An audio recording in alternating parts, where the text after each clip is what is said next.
서점가에 꾸준히 베스트셀러 상위권에 있는 책들을 살펴보면 많은 경우 자기계발서 종류가 큰 비중을 차지하는 것을 볼 수가 있습니다. 얼마 전에 소개받은 몇 년 전에 나온 책인데 제목이 참 독특하더라고요. 이 자기계발서인데 제목이 이렇습니다. 퍼스트 클래스 승객은 펜을 빌리지 않는다. 좀 독특하죠.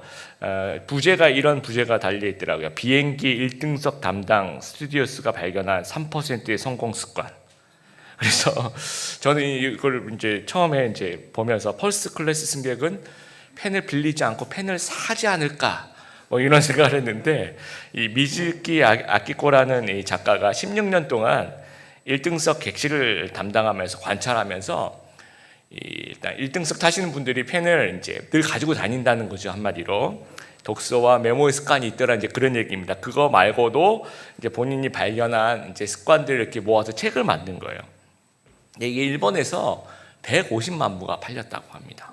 그리고 이 작가가 이 책 한 권으로 이제 무슨 자기 개발에 관계된 회사를 차려가지고 그 회사를 또 운영한다라고 합니다. 근데 이제 자기 개발서의 약점이 뭐냐면 이제 열심히 해서 성공하라는 거예요. 그런데 이제 대부분의 관심이 이제 거기까지라는 거죠. 거기서 끝. 이후의 언급이 좀 적다라는 겁니다.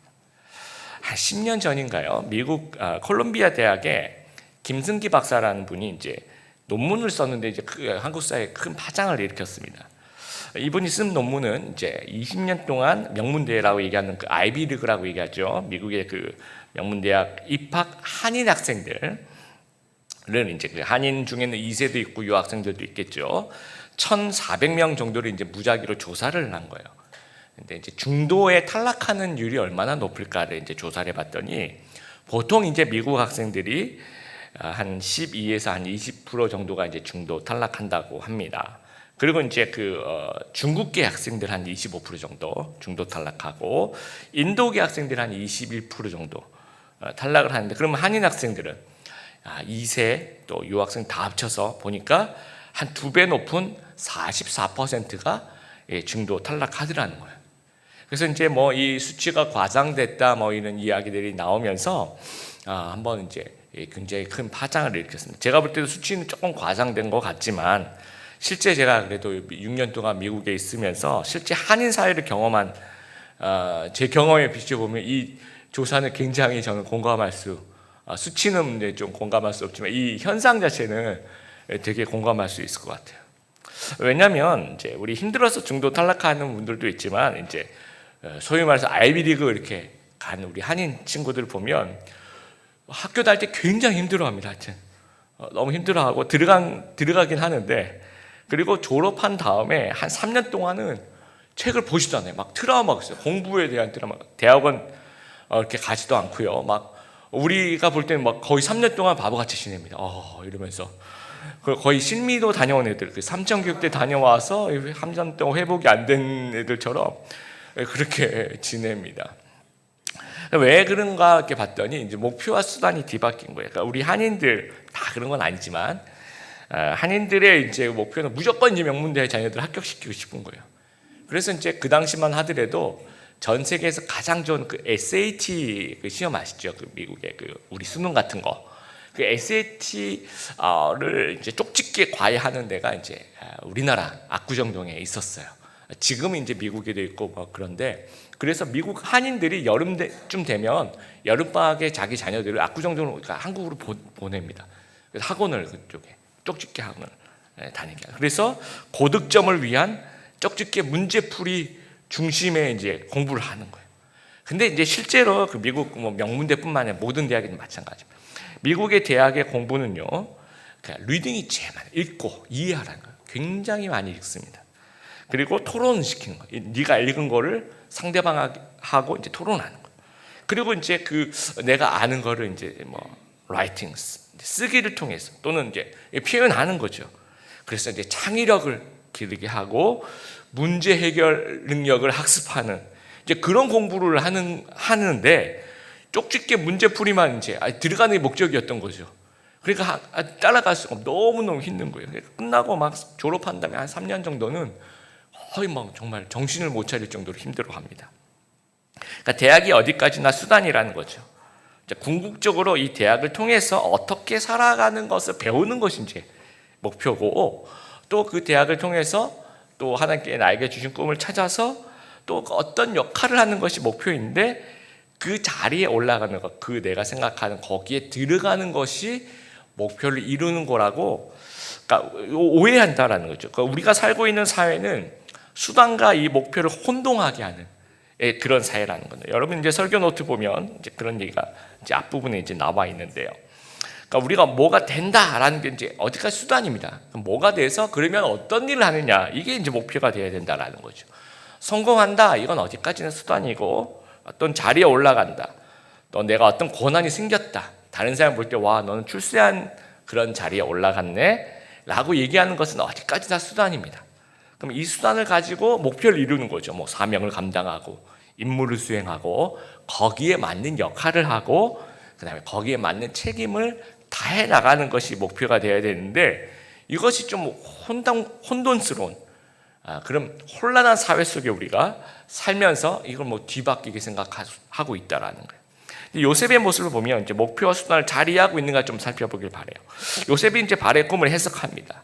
그리고 이제 바로가 이제 왕이 이제 바로 왕이 준 것, 그러니까 바로 왕에게 받은 것이 무엇인가? 41절, 내가 너를 애굽의 온 땅의 총리가 되게 한다. 그다음에 44절에 애굽 땅에서 내 허락이 없이는 수족을 놀릴 죄가 없다 하면서 왕이 이제 이 총리로 이제 선포를 합니다. 정확하게 이제 원어를 보면 이게 우리나라처럼 국무총리라는 이런 직함이라기보다는 왕 다음으로 이집트를 다스리는 사람으로, 이게 번역을 우리 개역개정이 총리라고 번역했는데 틀린 표현은 아니라고 생각합니다. 그러니까 왕 다음으로, 왕은 이제 태어나서부터 이제 물려받는 직이니까 왕이 뽑은 이집트를 또 다스리는 그런 사람으로 뽑았다라는. 그리고 42절을 보니까 인장 반지를 빼요. 이 반지 뭔가 서류에 도장을 찍는 거죠. 그러니까 완전히 실제적인 권한을 요셉에게 주는 겁니다. 그리고 42절에 계속해서 이제 세마포 옷을 입히죠. 그리고 금사슬을 목에 걸고, 그러면 우리가 알고 있는 그 얇은 이렇게 금사슬 그런 게 아니라, 여러분 그 이집트 영화나 이런 거 보시면 좀 이렇게 좀 넓은 딱 이렇게 봤을 때 귀족이나 높은 지위에 있는 사람이구나를 알 수 있는 그런 장식과 같은 그런 목걸이를 줬다는 얘기예요. 그러니까 귀한 신부를 줬다는 얘기예요. 그리고 43절 보면 자기에게 있는 버금술이라고 얘기를 했는데요. 그러니까 자기 수레 다음으로 가장 왕은 가장 좋은 수레, 그러니까 오늘날로 얘기하면 뭐 1호차 군대에 다녀오신 분들 1호차, 그래서 이제 제일 좋은 차를 타겠죠. 차로 본다면. 그러면 그 다음 이제 국무총리가 타는 관용차를 이제 준 겁니다. 자기 수레 다음으로 좋은 수레를 준 거에서 그것만 타도 이분은 왕 다음으로 권세가 있는 분이구나, 이 수레만 봐도 알 수 있도록. 그리고 45절에 보니까 이름을 이제 바꿉니다. 사브나 바네아로 바꿔주고 제사장 가문의 딸과 아스낫과 혼인을 시킵니다. 이건 뭐냐면 이 바로가 참 이제 긍정적인 부분이 이런 부분인 것 같아요. 사회적 충격을 완화하는 거예요. 이방인 노예가 갑자기 이제 총리가 되면 본인도 그렇지만 그 주변에 있는 사람들도 이 어떤 배경이 없는 사람이 권력을 잡았을 때 우습게 볼 수 있다라는 거죠. 그래서 바로가 이제 배경을 만들어줍니다. 그래서 이제 이름을 바꿔주는데, 여러분 우리가 앙드레 김 씨 그 이름이 뭡니까? 김봉남 씨. 예, 그래서 이제 김봉남 씨로 이제 살고 그 패션의 일을 하고 있었는데, 프랑스 외교관이 김봉남 씨에게 권유를 했대요. 김봉남 씨 너무 옷도 잘 만드시고 앞으로 패션에 되게 세계적인 인물이 될 것 같은데 이름을 프랑스 이름 앙드레로 한번 바꿔보시면 어떻겠느냐. 왜냐하면 전 세계 사람들을 상대할 텐데 부르기도 쉽고 어감도 좋고 느낌도 좋다. 그래서 이제 그 권유를 따라서 이름을 앙드레 김으로 바꿨어요. 그러니까 느낌이 진짜 패션하는 사람 같지 않습니까? 앙드레 김 하면 그런 것처럼 요셉, 그러면 이제 히브리식 이름인데 이 이스라엘 애굽 백성에게는 이제 히브리가 굉장히 뭐라 그럴까요? 좀 이렇게 우러러보는 그런 민족이 아니라는 거죠. 무시할 수 있는 이름이니까 이름을 이제 사브나 바네아로 바꿔주고, 그 당시 이제 제사장은 이제 명문가죠. 명문가의 사위가 되게 하는 거죠.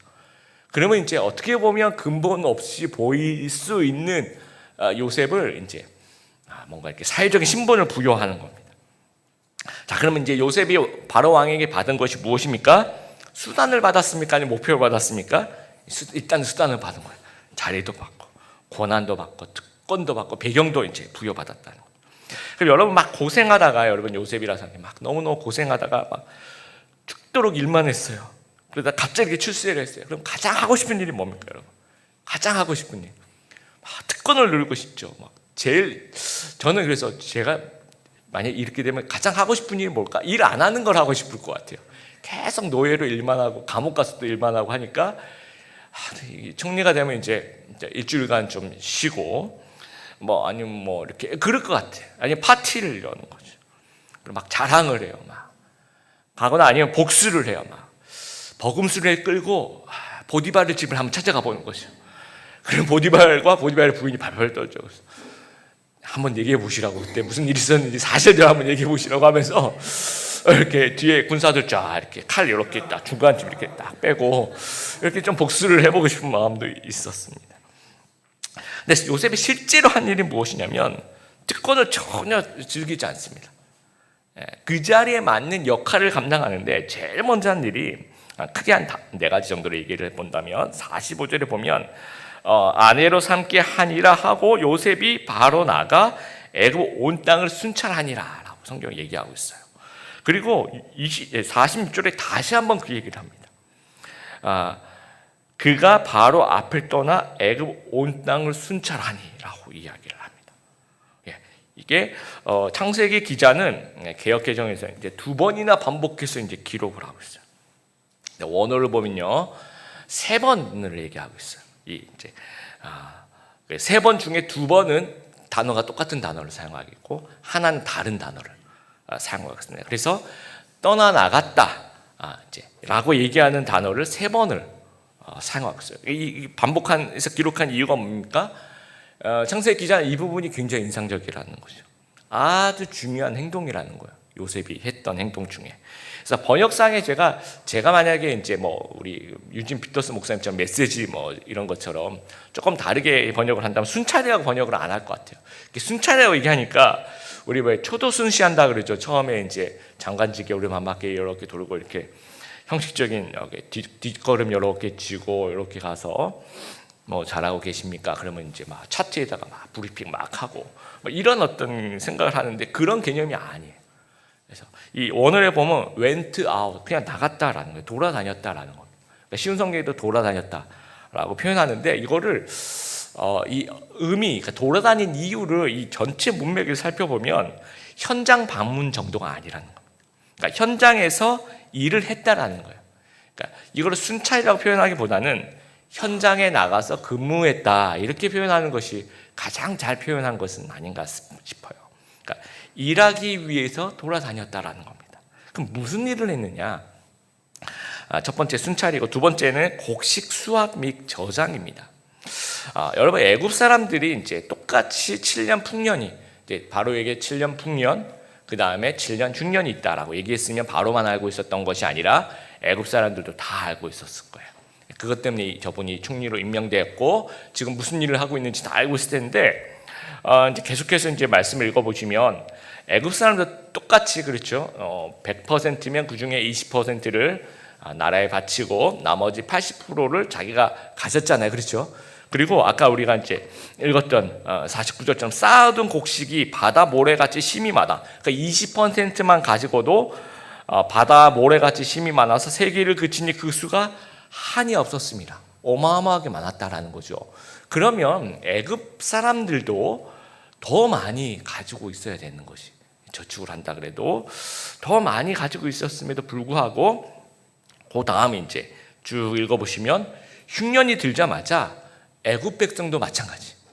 흉년이 들자마자 양식을 주십시오. 이렇게 얘기를 한 거예요. 거의 1, 2년도 못 버팁니다. 이유가 뭘까요? 이제 요셉은 곡식을 셀 수 없을 정도로 비축하는데 이 애굽 사람들은 흉년이 들자마자 이렇게 더 많이 풍성했을 거라고 생각하는데 흉년이 들자마자 양식을 요구한다는 거죠. 이것은 아마도 이제 곡식을 저장하는 방법을 아마 이 당시 애국 사람도 몰랐을 거예요. 핵심이 이제 곡식을 저장하는 법입니다. 우리나라 가나 농군학교라고 있죠. 김영기 장로님이 이제 일제시대에 세운 곳인데 저도 한번 가봤습니다. 네, 그 당시에 이제 우리 이제 쌀을 재배해서 이제 추수하고 그걸 먹다 보면 이제 그 다음 날 봄까지 이렇게 다 못 먹으면 이제 보리 용사가 끝날 때까지 이걸 못 기다리니까 그걸 이제 우리가 보리고개라고 하지 않습니다. 많은 사람들이 굶주리 있는데 이분이 이제 그 생각했던 것이 그럼 우리나라에서 나는 것 중에 쌀하고 보리 말고는 먹을 게 없는가? 보리 감자도 있고 고구마도 있고 고구마 같은 것들은 잘 자라거든요.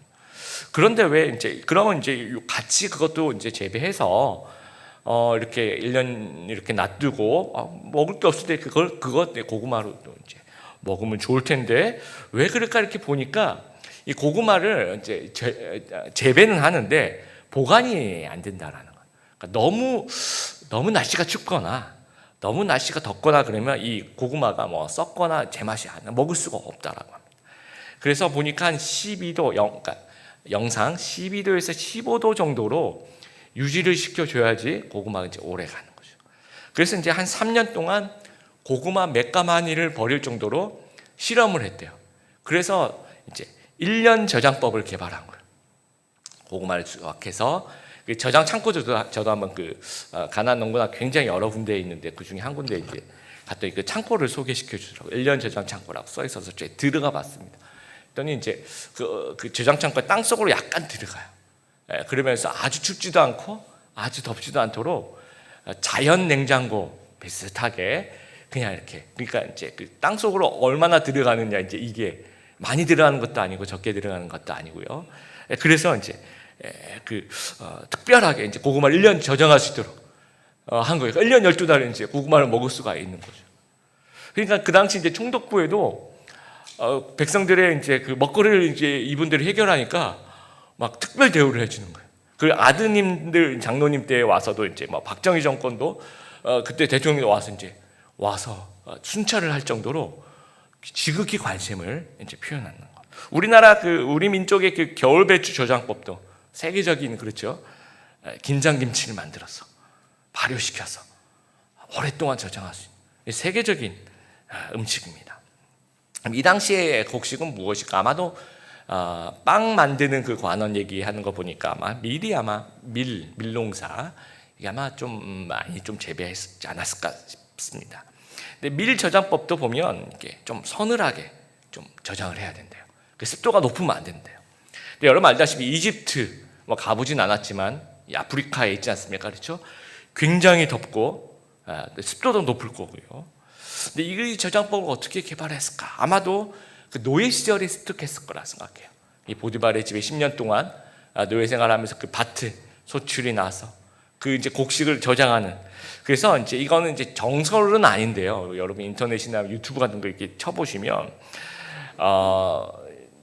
요셉이 지하 저장고를 만들어서 고가 높은 건물을 만들었다. 그래서 이게 피라미드 모양인데 최초의 피라미드를 이제 요셉이 저장하기 위해서 만들었다라는 그런 얘기도 있어요. 근데 이거는 이제 학계에서 얘기하는 것이 아니고 여러 가지 이제 의견 중에 하나입니다. 그 정도로 그런 어떤 아마도 이제 서늘한 지하 저장고와 고가 높은 이거는 어떻게 만들었는지 모르겠지만 그렇게 만들었을 것 같아요. 근데 이거를 애굽의 그 어떤 수도에만 만든 게 아닙니다. 48절에 보면 각 성에 저장했으니까 각 성읍 주위에 밭에 농작물을 거둬야 되니까 그 성에 각 성마다 하나씩 있었던 거죠. 그러니까 그거를 건설해야 되니까 이 순찰을 할 수밖에 없는 거예요. 이 순찰이 아니라 지방에 내려가서 그걸 여기다 건설하자. 이 정도 크기는 돼야 되고 여기 곡물이 어떻게 되냐 이거 계산해가지고 또 저쪽에 가서 또 지시하고 또 다음에 또 제대로 이걸 하고 있는지를 봐야 되잖아요. 그렇죠? 왜냐하면 그 곡식이 나오는 매년마다 그걸 저장을 해야 되니까 빨리빨리 이게 제대로 된 저장고가 있어야 되는 거니까. 그래서 그 거점 도시마다 가서 건설하고 보관하고 분배하는 역할을 했다라는 거예요. 그 다음에 세 번째, 곡식을 이제 팔아서 사람들을 살렸다라는 거예요. 이걸 팝니다. 예. 공짜로 곡식을 나눠주지 않았다라는 거예요. 왜냐하면 이 공짜로 나눠주면 국민들이 이제 이 정신이 이제 다 뭐랄까 도덕적인 해이가 생기는 거죠. 그리고 만약에 이제 공짜로 그냥 주게 되면 아껴서 소비하지 않아요. 한 톨 한 톨 굉장히 지금 이 흉년에 귀한데 너무 이렇게 막 함부로 낭비하게 된다는 거죠. 그래서 일단 너희 돈을 갖고 와라. 그래서 돈을 받아서 이제 팝니다. 그리고 돈을 다 썼어요. 그럼 너희 가축을 갖고 와라. 이제 우리 47장에 그런 얘기가 있습니다. 가축을 다 갖고 옵니다. 그랬더니 이제 가축도 이제 다 팔았어요. 그럼 너희 토지가 있지. 너희 토지도 갖고 와라. 그래서 토지를 바치면서 그러면 이제 여기서부터 이제 관리를 하기 시작합니다. 그러면 여기서 내가 종자를 줄 테니까 너희 거기서 이제 그걸 만들어서 20%를 나라에 주고 너희 나머지는 너희가 가져라 하면서 어떤 소작농 계속해서 생계를 유지할 수 있도록 도와주는 겁니다. 이게 이제 백성과 정부가 서로 윈윈하는 거예요. 정부는 그동안 이제 이 여러 이제 저장 창구도 만들고 해야 되니까 투자한 것에 대해서 7년 동안 투자한 것에 대해서 회수를 하는 거죠. 그리고 이제 백성들이 돈을 가축을 토지를 이렇게 내면서 굉장히 부강한 나라가 됩니다. 이집트가. 그러니까 근 몇백 년 동안은 그건서 이집트를 건드릴 사람. 아주 몇백 년 뒤에 이 바벨론이라는 나라가 겨우 이제 이집트하고 붙어가지고 이길 정도로. 그러니까 그동안 몇백 년 동안 이제 이집트를 굉장히 부강한 나라가 됩니다. 그리고 백성들도 계속된 그 나라가 그러면 잘 살면 백성들도 같이 그 부를 누리는 거죠. 계속된 그 경제적인 풍성한 혜택을 이렇게 누리게 된다는. 그래서 요셉을 굉장히 사람들이 추앙하고 높였다라는 거예요. 그리고 네 번째는 이제 특권 의식을 버렸다라는 건데, 이 47장에 보면 이제 곡식을 판 돈들이 있지 않습니까? 이런 것들을 모두 다 바로의 공으로 바로 가져갔다라는 얘기가 있어요. 그러니까 국고로 바로 환수했다라는 거죠. 우리 같으면 좀 이렇게 착복을 했거나 아니면 뭐 리베이트를 냈거나 아니면 비자금을 좀 숨겨두거나 그래야 될 텐데 아주 정직하게 이 돈은 다 바로의 돈이다 하면서 바로에 다 가져가는 거예요. 그러니까 바로가 얼마나 기뻐했을까요? 그리고 특혜 시비를 근절합니다. 이제 나중에 이제 가족들이 오죠. 그러면 이제 이 정도 일을 해줬으면 바로 왕에게 압구정동을 요구하거나 대치동을 요구하거나 아니면 영동 여기 되게 땅값이 제일 비싸다고 하죠. 영동 한가운데 여기를 주십시오라고 얘기할 수 있을 텐데 그렇지 않습니다. 않고 정말 변두리 고센 땅 우리는 목축하는 사람인데요. 그러니까 이집트 사람들 목축을 이렇게 굉장히 하찮게 생각했던 거예요. 그러니까 바로가 더 기뻐하는 거죠. 이 금싸라기 땅을 요구하는 게 아니라 남들 다 싫어하는 거기 가서 이제 또 남들 다 싫어하는 그 일을 하겠다고 하니까 더 기분이 좋은 겁니다.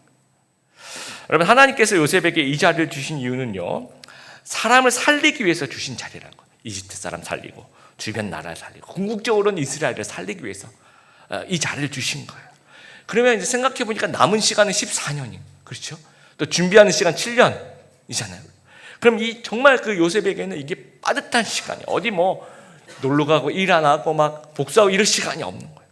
이걸 이 7년 동안 잘 준비해야지 사람들을 살릴 수 있다라는 겁니다. 그래서 자리보다는 역할에 집중하는. 그러니까 특권을 누리기보다는 사명을 감당하면서 시간을 보냈다라는 겁니다. 그래서 우리도 그 자리에 있는 사람으로 만족하지 말고 진짜 그 일을 하는 사람이 좀 되었으면 좋겠습니다. 우리가 어렸을 때 부모님들이 막 저희들에게 했던 기도들이 있어요. 이게 되게 한국교회 유행했던 기도인데 여러분도 다 들어보셨을 거예요. 뭐 우리 꼬리가 되지 않고 머리가 될 수 있도록 해달라고. 이거 되게 저는 좋은 기도라 생각합니다. 근데 50점짜리. 그러면 그 이후에 꼬리가 되지 않고 머리가 되면 머리가 된 이후에 그것도 기도를 했어야 되는 거죠. 요셉과 같이 그렇게. 그러니까 우리가 좋은 데 들어가고 높은 데 올라가는 데만 이제 모든 기도의 초점이 혹시나 맞춰져 있는 건 아닌가 생각해 봐야 되는 거죠. 하나님이 그 초점을 맞춘 것이 그것이 아니야. 요셉 때 거기에 전혀 관심이 없었다는 거죠. 그 이후에 초점이 맞춰져 있어요. 막 명문대 가고 판검사 되고 전문직 되고 높은 자리에 다 좋은데 온통 거기에 가는 것에만 초점을 맞춰져 있으면 안 된다라는 거예요. 얼마 이제 드라마 이제 스카이캐슬 나왔을 때 완전히 쇼킹했었죠, 그렇죠? 그래서 이제 그 드라마의 그 제작 의도는 우리가 너무 이렇게 이런 거 하지 말자라고 했는데 그거 읽고 난 다음에 이런 게 있었어? 하면서 이게 역효과예요. 다들 입시 컨설턴트를 알아봐요. 예. 근데 프랑스 교육을 보면 여러분 프랑스는 등수를 매기지 않는 교육입니다. 그리고 그렇게 공부를 많이 시키지 않고 이민 가신 분이 이제 자녀가 고등학생인데 밤 늦게까지 한두 시까지 좀 이렇게 소설책을 읽었대요. 너무 재밌어서. 그래서 이제 1시인가 2시까지 읽고 이제 학교를 가서 좀 졸았대요.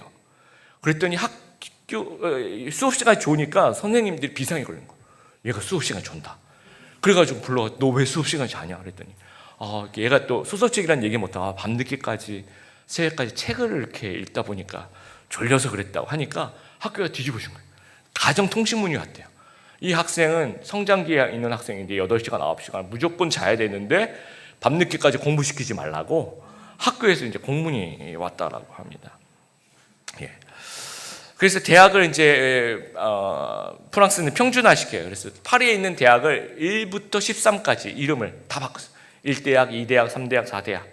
그래서 이제 입학 자격 시험, 이렇게 바칼로레아라는 입학 자격 시험을 통과를 하면, 합격을 하면 자기가 원하는 대학을 가게 되면 다 똑같으니까 우리 집에서 3대학이 제일 가까워요. 걸어서 갈 만해. 그러면 저 3대학 가겠습니다. 가라. 그러면 저는 제가 원하는 학과 여기 가겠습니다. 가라. 그리고 1년 학비가 깜짝 놀랐습니다. 1년 학비가 50만 원이에요. 그럼 한 학기는 한 25만 원인 거죠. 물론 이제 이 대학의 평준화라는 것이 또 다른 문제를 가지고 있어요. 틀림없이. 그러나 또 이 평준화되지 않은 그 문제보다는 좀 저는 그래서 이게 참 바람직하다고 생각하는 게 어떤 부분이냐면 프랑스에서는 너희 대학 입시에 목숨을 걸지 말고 그 이유를 더 포커스를 맞춰 이런 것 같아요. 제가 보기에 대학 입시에 모든 그 힘을 쏟고 그러기보다는 대학에 네가 원하는 어디든지 가서 그 원하는 과를 가지고 잘 준비해서 그 적성을 맞게 보람 있게 그래서 건전한 한 명의 사회인이 되어서 다 같이 더불어 사는 사회를 한번 만들어 보자 이런 어떤 뜻인 것 같습니다. 우리의 관심은 자리와 권한에 있지는 않는가 한번 생각해 볼게요. 아니면 우리가 정말 역할과 임무 수행에 있는가 한번 우리 좀 솔직하게 한번 생각해 보길 바래요. 그래서 우리가 자녀들을 위해서 기도할 때도 이렇게 기도하게 되길 바래요. 머리가 되고 꼬리가 되지 않도록 기도하는 거 좋습니다.